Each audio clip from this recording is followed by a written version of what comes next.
नमस्कार दोस्तों, मैं हूं दिनेश के वोरा। न्यूज टाइम पर संडे स्पेशल। जी हाँ, आपके लिए खास प्रोग्राम।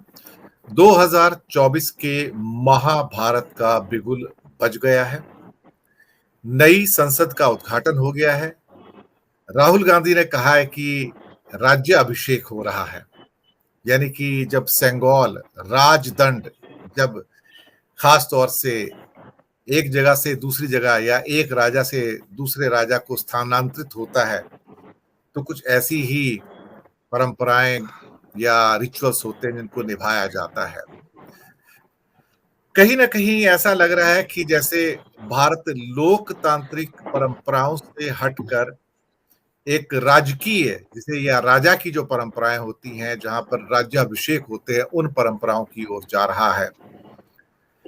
शायद भारत के अभी के जो सत्ताधीश हैं, उन्हें लगता होगा कि वो यहाँ पर हमेशा के लिए हैं। हीरा, डायमंड, उसका एक स्लोगन है पूरी दुनिया में, डायमंड्स आर फॉर एवर।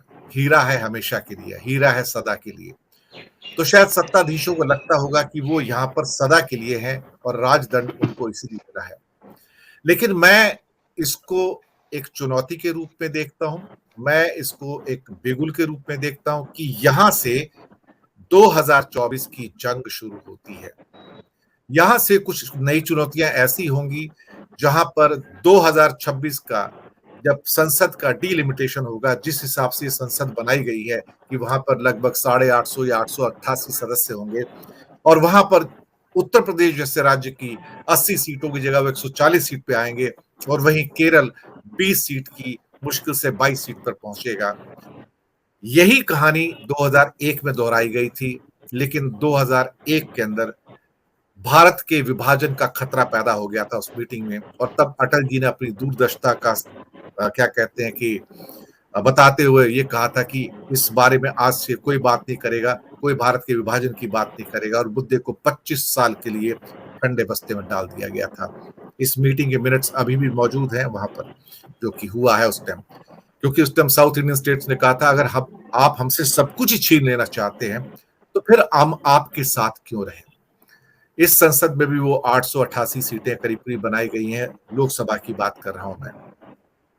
अगर डिलिमिटेशन इस ढंग से होता है कि जहां साउथ इंडियन स्टेट्स 130 सीटों की जगह फिर 130 पे रह जाते हैं, 140 पे रह जाते हैं, और भारत के सिर्फ एक ही स्टेट ऐसा होता है जो उत्तर प्रदेश क्रॉस कर जाता है पूरे साउथ इंडिया को, या बिहार के साथ मिलकर उसको क्रॉस कर जाता है, तो फिर हर चीज मीनिंगलेस हो जाती है।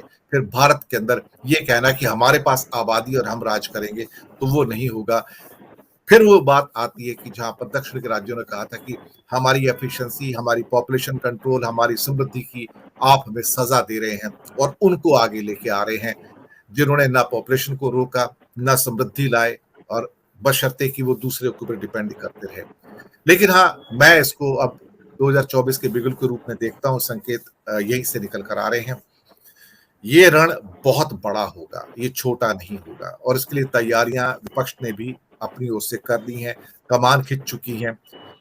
लगता है कि अगला एक वर्ष आपको बहुत कुछ ऐसा देखने को मिलेगा दर्शक मित्रों, जिसकी शायद आपने इस आजाद भारत में 75 सालों में कल्पना भी नहीं की होगी। इसी विषय पर बात करने के लिए आज हमारे साथ जो तीन विशेष विद्वान मौजूद हैं, जाने पहचाने चेहरे हिंदुस्तान के, धनंजय कुमार जी, राजेश ठाकर जी, दिनेश कंवर जी, सभी सीनियर विश्लेषक और पत्रकार हैं। स्वागत है आप सबका। सबसे पहले राजेश जी, मैं आपके पास आता हूँ। राजेश जी, पूरे परिदृश्य को आप कैसे देखते हैं? एक तरफ मोदी जी जब चल के आते हैं नए पार्लियामेंट के उद्घाटन के लिए, तो अकेले चलते हैं, कोई व्यक्ति उनके आसपास नहीं है, दूर दूर तक सिवाय कुछ सिक्योरिटी गार्ड्स जो 50-50, 20-20 गज के फासले पे खड़े हैं, एक व्यक्ति वहां नजर नहीं आता है। व्यक्ति विहीन राज्य अभिषेक सकते हैं से। ये कैसा राज्य अभिषेक है जिसमें कोई दरबारी नहीं है, कोई वहां पर कोई नजर नहीं आ रहा था। वो करीब करीब 100-200 किलोमीटर चलते हैं, मुझे लगता है, कार से उतरकर। एक व्यक्ति नहीं होता है सिवाय कुछ सुरक्षा गार्ड्स के, और वहां पे एक सुनसान सी जगह पे जैसे ऐसे लगता है कुछ सुनसान छाया हुआ है। एक व्यक्ति आता है, ये हमारे ओम बिरला साहब, वो उनको हाथ मिलाते हैं, हाथ जोड़ते हैं, और वो पीछे हट जाते हैं ताकि वो साहब आगे चले। अजीब से परिदृश्य है, अजीब से एक तरह से एक आहट सी होती है उनको देखकर। मैं पहली प्रतिक्रिया आपसे चाहूंगा 2024 के इस आगाज के। जी दिनेश जी, ये जो दृश्य है ये लोकतंत्र के दृश्य दिखाई नहीं देते, ये राजतंत्र के दृश्य दिखाई देते हैं। आपने जैसे कहा कि लोकशाही जो है वो धीरे धीरे राजाशाही में तब्दील होती जा रही है। पहले क्या होता था कि सर काट के जो है वो सत्ता ली जाती थी। लोकतंत्र के अंदर सर गिन के सत्ता मिलती है। लेकिन अभी स्थिति ये हुई है कि विपक्ष के जो सर है उसको काटा जाए, उनके जो नेतृत्व है उस पर कुछ न कुछ आरोप प्रत्यारोप करके उसको खत्म कर दिया जाए, और एक प्रकार का एक ऐसा तंत्र जिसका पूरा जो नियंत्रण है वो एक व्यक्ति के हाथ में रहे। यही मानसिकता जो है, जो आज के जो दृश्य थे इसमें दिखी। क्योंकि संसद जो है वो संसद पर प्रधानमंत्री का अधिकार है, उतना ही अधिकार प्रधानमंत्री बनाने वाले जो सदस्य है उनका भी है। उसके साथ साथ उसमें जो विपक्ष है, विपक्ष की भी इतनी ही बड़ी भूमिका जो है वो होती है। हम राजाशाही की बात करो तो राजाशाही के अंदर भी राजाओं के दरबार के अंदर विविध मुद्दों पर शास्त्रार्थ हुआ करता था, और वो शास्त्रार्थ के अंदर राजा का जो मत है उस मत को तोड़ने वाले, उस मत से विपरीत मत रखने वाले लोग भी वहां पर मौजूद रहते थे, और राजा उनको सुनता था। फिर उस पर अमल करना या नहीं करना वो राजा की खुद की बात थी। अब पुरानी संसद थी, वहां पर ये विमर्श नहीं हो पाता था, उस पर ये चर्चा नहीं हो पाती थी। जो लोगों के सरोकार के मुद्दे हैं उस पर जो है वो चर्चा नहीं होती थी। अब कितना भी बड़ा आप महल बना लो और महल के अंदर आप राजदंड को स्थापित कर दो, लेकिन अगर वहां पर जो चर्चा ही नहीं होनी है, उसमें जो लोग हैं जिनके प्रतिनिधित्व के रूप में विपक्ष है या सत्ता के लोग हैं वो बैठे हैं, वो अगर चर्चा ही नहीं करना चाहते, एक ही तरफ से जो एक निर्णय होता है उस निर्णय को आखिरी सबको मान लेना है। अगर नहीं मान लिया, कोई अदालत में भी चला गया, अदालत से कोई नतीजा आता है तो उसके ऊपर भी अध्यादेश ला देना, यानी कि सारी जो सिस्टम है उसको बाईपास कर देना। तो उसका ही ये प्रतीक है कि मैं ही मैं हूं और कोई नहीं। और आपने जो टाइटल दिया है ये 2024 का महाभारत है, तो इस महाभारत के अंदर मैं लोकतंत्र को द्रौपदी की स्थिति में देखता हूं। और आपने जैसे कहा है कि सारे पात्र तो मौजूद है, यहाँ भीष्म पितामह भी आपको दिखेंगे, इसमें धृतराष्ट्र भी आपको दिखेंगे, लेकिन आपको विदुर नहीं दिखेंगे और कृष्ण नहीं दिखेंगे। ये दोनों की जो कमी है, वही इस टाइटल है कि बिगुल तो बजाए लेकिन पर इसमें कोई कृष्ण नहीं है। ठीक है, तो एक कवि ने बहुत खूब लिखा है कि उठो द्रौपदी शस्त्र संभालो, अब गोविंद नहीं आएंगे। उठो द्रौपदी वस्त्र संभालो, अब गोविंद नहीं आएंगे। तो अब जो गोविंद की कल्पना हम कर रहे हैं कि जो लोकतंत्र का चीरहरण हो रहा है, जो संवादिता होनी चाहिए, आज विपक्ष जो है उसमें से लगभग 19-20 दल जो है वो इतना बड़ा जो एक कार्यक्रम होने जा रहा है उसके अंदर हाजिर नहीं। तो जिस प्रकार से ये उद्घाटन होना चाहिए था, विपक्ष के साथ विमर्श करने के लिए किसी को मध्यस्थी करनी चाहिए थी, उनको बात जो है अपनी समझानी चाहिए थी। थोड़ी बहुत जो है उसमें जो विपक्ष की ये बातें थी, ये मुद्दे थे, उसको शामिल कर लिया जाना चाहता था। क्योंकि जिस सदन का आज उद्घाटन प्रधानमंत्री ने किया है, उस सदन का शुरुआत ही जिस व्यक्ति के अभिभाषण से होता है, और जो सदन है उनका समापन भी जिस व्यक्ति के बिना नहीं होता, जिसको हम देश का प्रथम नागरिक कहते हैं, अगर उनके बिना आप इस सदन का उद्घाटन कर लेते हैं तो ये किस प्रकार का लोकतंत्र है। ये सबसे बड़ा सवाल जो है विपक्ष ने खड़ा किया था, और उस पर कहीं ना कहीं सत्ता पक्ष के द्वारा कुछ ना कुछ मध्यस्थी होनी चाहिए थी, मान मनावन की कोशिश की जानी चाहिए थी। लेकिन एक पूरी राजनीति है।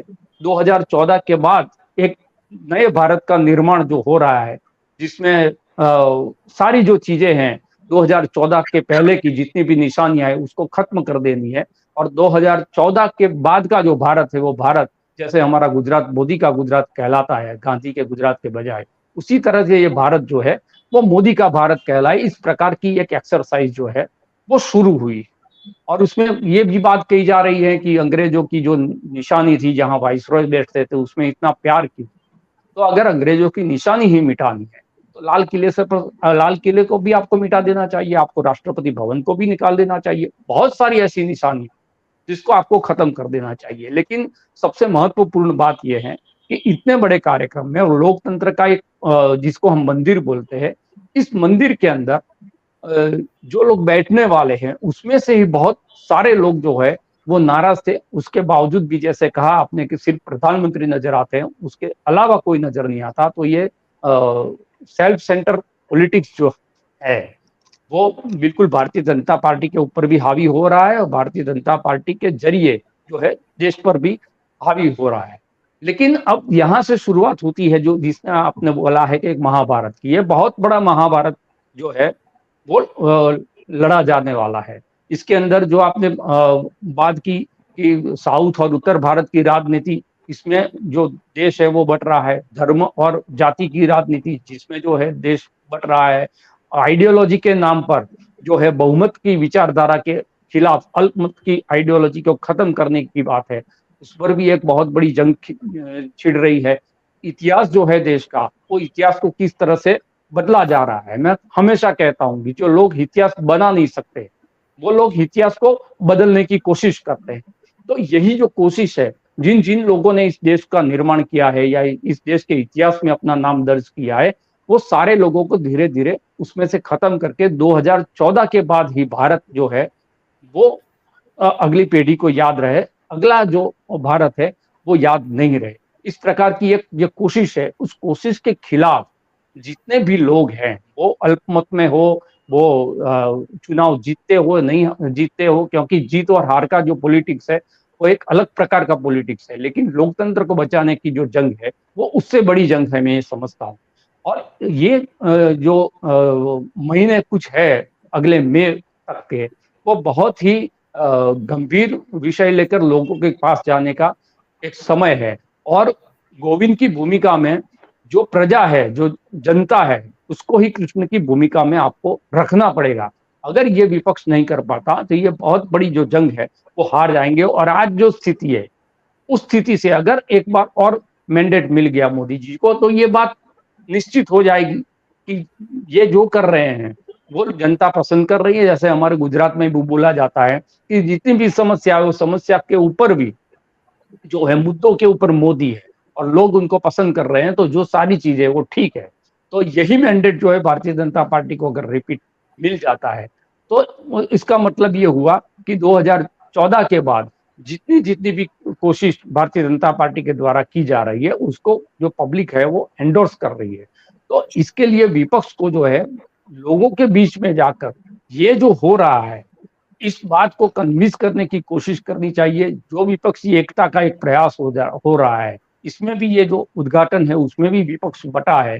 तो आने वाले दिनों के अंदर जो है वो सारे लोग मिलके किस प्रकार से इस प्रकार की जो पॉलिटिक्स है, प्रधानमंत्री कौन बने नहीं बने, किसको हटाओ किसको बिठाओ, इसके ये जंग है ही नहीं। ये जो जंग है वो हमारी लोकतांत्रिक परंपराओं को बचाए रखने की जंग, हमारी जो लोकतांत्रिक मर्यादा है उसको बचाने की जंग है। जो लोक लाज है कि जिससे जो प्रधानमंत्री थे वो कुछ करना चाहते थे लेकिन लोगों के डर से वो नहीं करते थे, वो लोक लाज का जो भय है वो सत्ता के अंदर बिठाने की जो जंग है, वो जंग अगर विपक्ष हार गया तो मैं समझता हूं कि आने वाले जो दशक है वो दशक इससे भी खतरनाक